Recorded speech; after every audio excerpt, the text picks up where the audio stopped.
Bonjour, c'est Jules Lavie pour Code Source, le podcast d'actualité du Parisien. Candidat de la France pour l'Eurovision 2019, Bilal Hassani est de nouveau dans l'actualité. Il a sorti le 28 septembre un troisième album intitulé Théorème et depuis cette rentrée, il est aussi juré dans l'émission de TF1 Danse avec les stars. À 23 ans, Bilal Hassani a accompli son rêve, devenir une star du monde du spectacle, mais cette célébrité s'accompagne aussi d'un harcèlement homophobe qu'il subit sur les réseaux sociaux. Dans Code Source aujourd'hui, Bilal Hassani raconte son parcours de sa chambre d'enfant à la couverture du magazine LGBT Têtu en décembre 2021. Il témoigne au micro d'Ambre Rosala.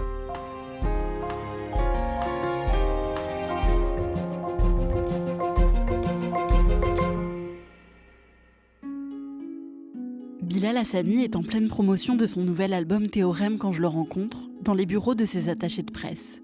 Quand il arrive, il porte un pull gris, une doudoune d'un bleu éclatant et une longue perruque blonde qui fait sa signature. Nous nous installons et avant de me raconter son histoire, il me confie qu'avec ce troisième album, il espère que le public français l'appréciera surtout pour ses chansons et qu'on arrête de le questionner sur son genre. J'ai dit qu'on pouvait me dire il, qu'on pouvait me dire elle, et que je suis très à l'aise avec les deux. Et je le serai toute ma vie, je l'ai toujours été. C'est pas ça que je veux donner aux gens. J'ai pas envie de n'exister que par la nouvelle perruque que je porte, veut-elle dire que je me virilise enfin, non. J'aimerais bien que les gens écoutent un petit peu plus ce que je dis vraiment. Il n'y a même pas à lire entre les lignes, je suis assez frontale dans mon propos. Moi, je propose de la paix. Pourquoi se bagarrer ? Je veux juste chanter.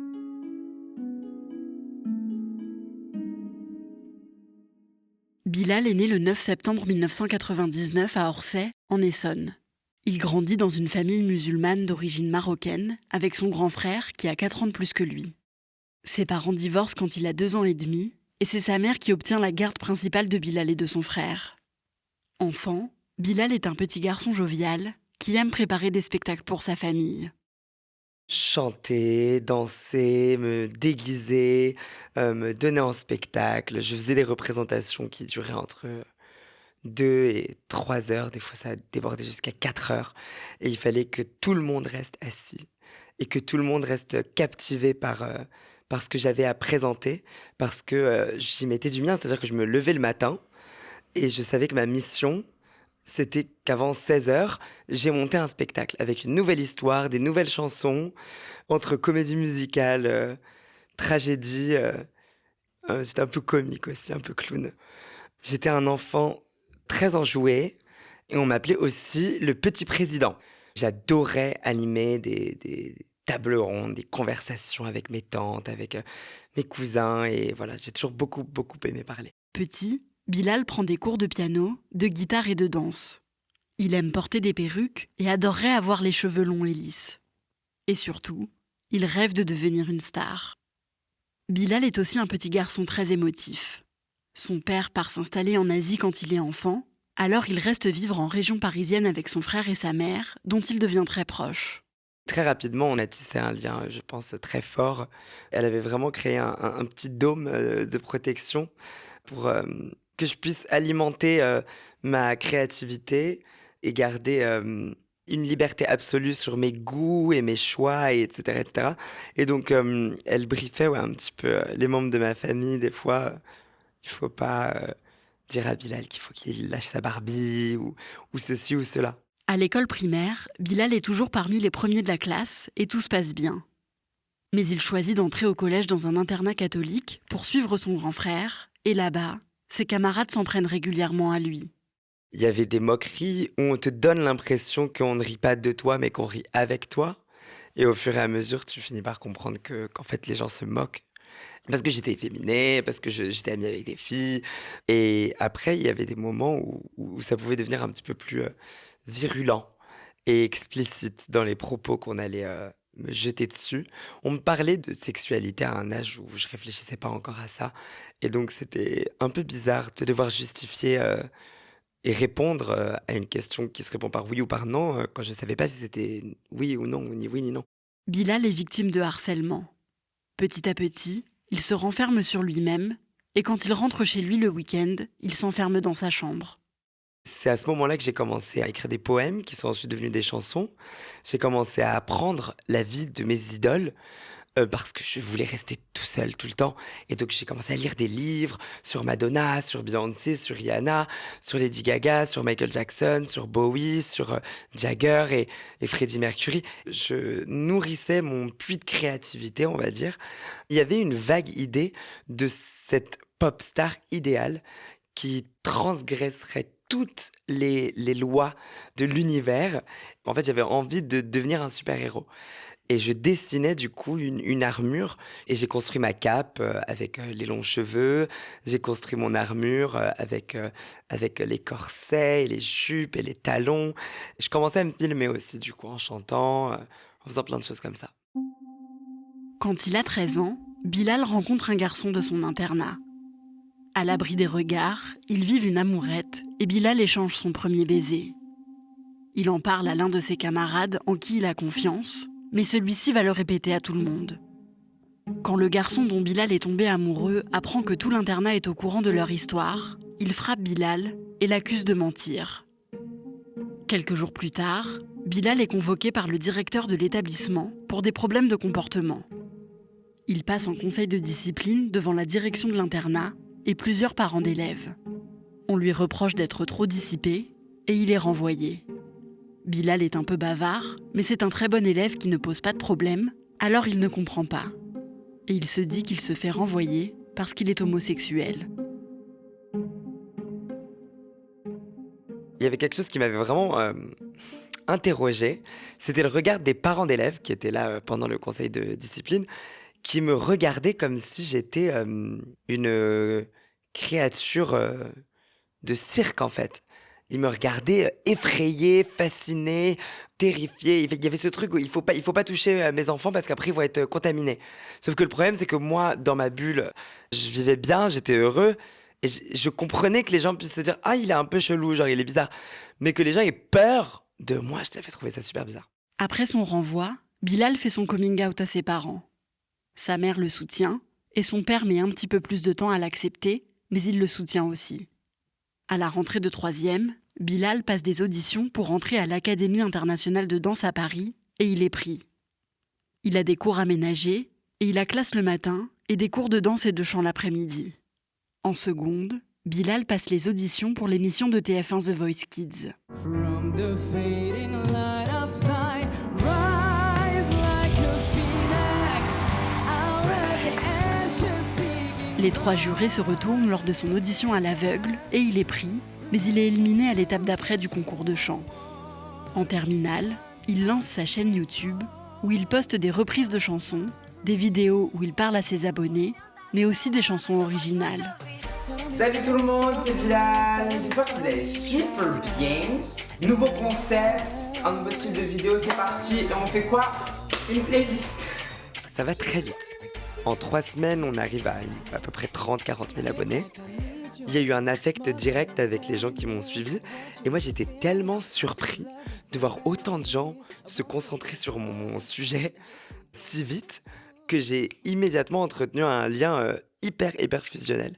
Donc, je pense que les 30 000 premiers qui se sont abonnés, ils ont fait naître l'essence, je pense, du groupe des Habibis, comme je les appelle, qui était Bilal, il a besoin de l'illusion d'être la plus grande pop star de la planète, alors on va lui vendre l'illusion que c'est la plus grande pop star de la planète. Il faisait grimper mes singles dans les top singles d'iTunes, alors qu'on les sortait avec un distributeur en ligne qui nous coûtait 15 balles. J'enregistrais mes chansons dans ma chambre, je faisais mon prémix dans ma chambre. Et puis on sortait les trucs et les fans, ils traitaient ce que je leur offrais comme une sortie album en label avec un déroulé promotionnel et tout quoi. En octobre 2017, quand il a 18 ans, Bilal dépasse les 100 000 abonnés. Mais malgré ça, il n'arrive pas à signer de contrat dans une maison de disques pour sortir un album. Il y avait cette petite frustration, ce manque qui existait parce que à ce moment-là, moi je lisais qu'il fallait 5000 écoutes sur un titre sur SoundCloud pour être éligible à une signature en développement dans un label. Et moi j'avais beaucoup plus que ça. J'avais minimum 100 000 par track et tout. Et donc, du coup, je me disais, pourquoi les labels veulent pas signer? Et on allait les voir et on disait bonjour, et on présentait tout le projet. Il y en avait qui peut-être se disaient, c'est trop abouti pour qu'on fasse quoi que ce soit, parce qu'on avait déjà une idée, j'avais déjà une idée très précise de ce que je voulais faire. Et il y en a d'autres qui étaient un petit peu plus abruptes avec moi et qui allaient me dire, écoutez, votre projet, il est super, mais c'est physiquement impossible de faire exister commercialement ça. Ça ne peut pas exister dans les médias traditionnels. C'est pas un truc qui est viable. En 2018, Bilal participe à une émission sur la chanson où il est invité en tant que youtubeur. Là-bas, il rencontre le duo Madame Monsieur avec Émilie Satt et Jean-Carl Lucas qui viennent de représenter la France à l'Eurovision. Il lui propose de signer un contrat dans leur label indépendant et l'encourage à présenter sa candidature à l'émission Destination Eurovision, diffusée sur France 2, qui sert à désigner le prochain représentant de la France au concours de chant européen. En décembre 2018, la veille de la conférence de presse qui doit annoncer les candidats qui participent à Destination Eurovision, Bilal et son équipe se rendent compte que la chanson qu'ils voulaient présenter n'est en fait pas éligible parce qu'elle est déjà sortie sur Internet. Alors on est à 16h, la veille de la conférence de presse qui aura lieu à 11h, et je ne suis plus dans Destination Eurovision. Tout de suite, j'appelle mon producteur, j'appelle ma maman, j'appelle le groupe duo Madame Monsieur avec qui je travaillais à cette époque-là. Je leur dis, les gars, on doit sauver le bateau. On peut y aller. Demandons-leur une deadline. Ils sont un peu hésitants et à la fin, ils nous donnent 5h du matin. Ils disent, vous avez jusqu'à 5h du matin. Si à 5h, on a une chanson qui nous plaît suffisamment, on y va. Je rentre chez moi, je mange très difficilement un fast-food. Et je pars chez Émilie et Jean-Carl pour écrire une chanson.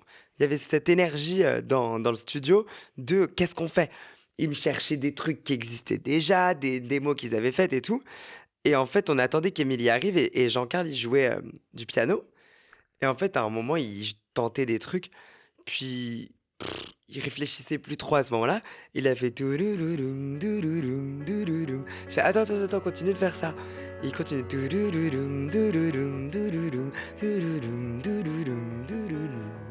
Et il y avait ce riff de piano en arpeggio que je trouvais hyper beau. Et j'ai dit I am me. Et de là, Roi a commencé. Le texte, c'était une question de minutes. En 20 minutes, on avait fini. Et au bout de 1h30 au total, dans le studio, on avait enregistré une maquette qui était écoutable pour la conférence de presse. On l'envoie à 3h du matin. Et à 6h du matin, on reçoit un mail. OK. Et à 11h, ils nous ont annoncé, on était en Destination Eurovision. Le 12 janvier 2019, Bilal fait son premier live à la télévision lors de la demi-finale de l'émission Destination Eurovision. On a travaillé hargneusement cette prestation. On n'a presque pas dormi. Et j'ai bossé comme un chien. Parce que là, se présentait à moi l'occasion de venir avec ma perruque. Mon roi écrit sur la joue. Si je gagnais, obligatoirement, j'allais être le visage de la France pour l'année 2019. Qu'il le veuille ou non. Donc, gagner était un enjeu majeur. Pendant la demi-finale, Bilal finit à la première place. Mais 2 semaines plus tard, lors de la finale, il n'obtient pas la note maximale du jury et n'est qu'à la 5e place du classement avant les points du public. Il se dit que c'est perdu d'avance et avant l'annonce du verdict, sa mère le réconforte. Elle me faisait comme ça, elle me caressait le bras. Parce qu'on a eu beaucoup de déceptions, beaucoup de moments où on a eu des fausses joies, où on pensait que ça allait être le moment avec maman. Et donc elle se disait, c'est reparti, mon fils qui va plus vouloir sortir de son lit pendant 3 semaines. Là, on arrivait à un trop-plein d'échecs. Les points attribués. Là-haut, Chimène Badi, 63 points. Et Roi avec 150 points, qui lui donne 200 points au total. 150 points, Bilal Hassani remporte. Et là, j'entends vraiment qu'il fait comme ça dans mon oreille. Et on était, mais j'étais choqué. On n'y a pas cru. Après l'annonce de sa sélection pour représenter la France à l'Eurovision 2019, les critiques se multiplient sur les réseaux sociaux. Selon un décompte de 2 associations de lutte contre l'homophobie, Bilal reçoit chaque minute entre 5 et 10 insultes sur les réseaux sociaux. C'est beaucoup de réactions négatives d'un seul coup. C'est beaucoup de recevoir tout ça le lendemain d'une première victoire.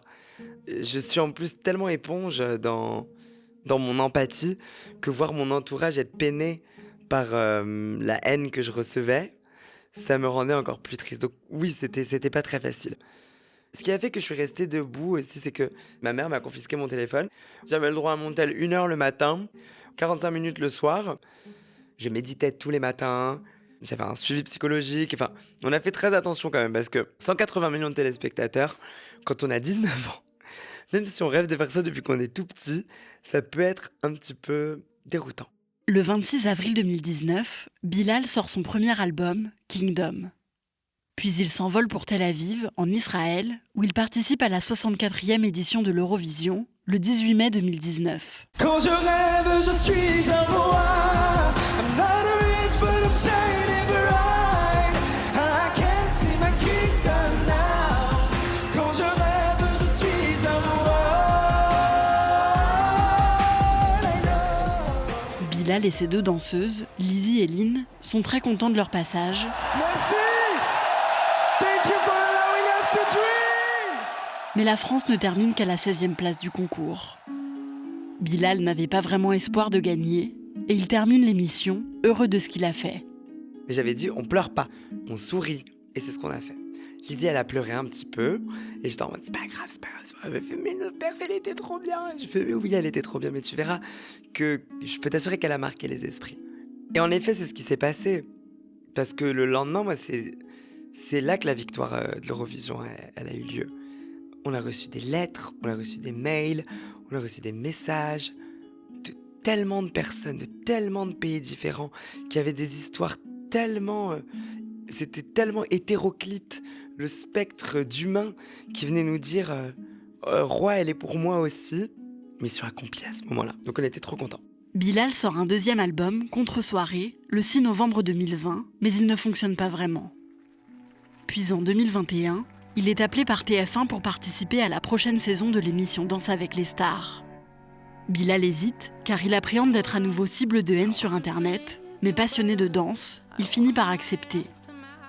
Il demande s'il peut participer à l'émission avec un homme, et Bilal Hassani et le danseur professionnel Jordan Mouillerak deviennent le premier couple du même genre de l'émission française. Dans cette émission, les 4 membres du jury disposent d'un buzzer. S'ils appuient tous dessus pendant la performance d'un couple de danseurs, celui-ci est directement qualifié pour la semaine suivante. Le 17 septembre 2021, Bilal Hassani s'élance en direct pour la première émission de la saison. J'étais au bout de ma vie avant d'y aller. Je pensais qu'on n'allait pas avoir de buzz. Je trouvais que la chorégraphie je la trouvais un peu faible, la chorégraphie. Je me trouvais un peu faible. On va découvrir combien de buzz vous avez eu ce soir de la part de nos juges.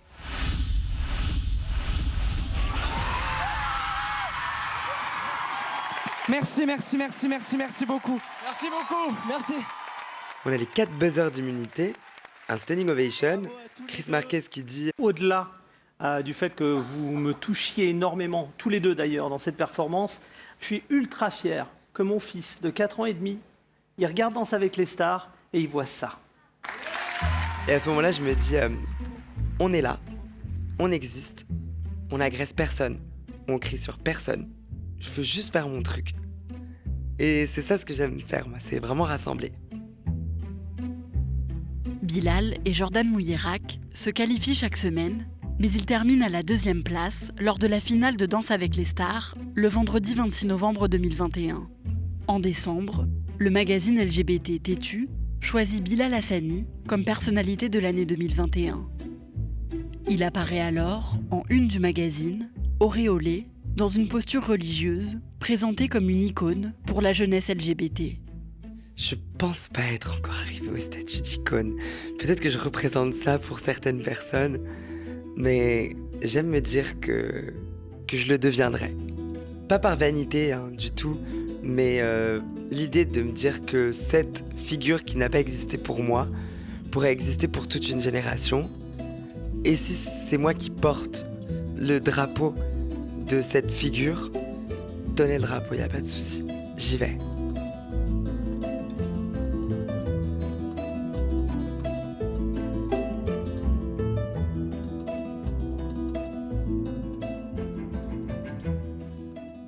septembre. Le dimanche 11 septembre, dans l'émission de TF1 7 à 8, Bilal Hassani a confié avoir été victime d'un viol en 2019.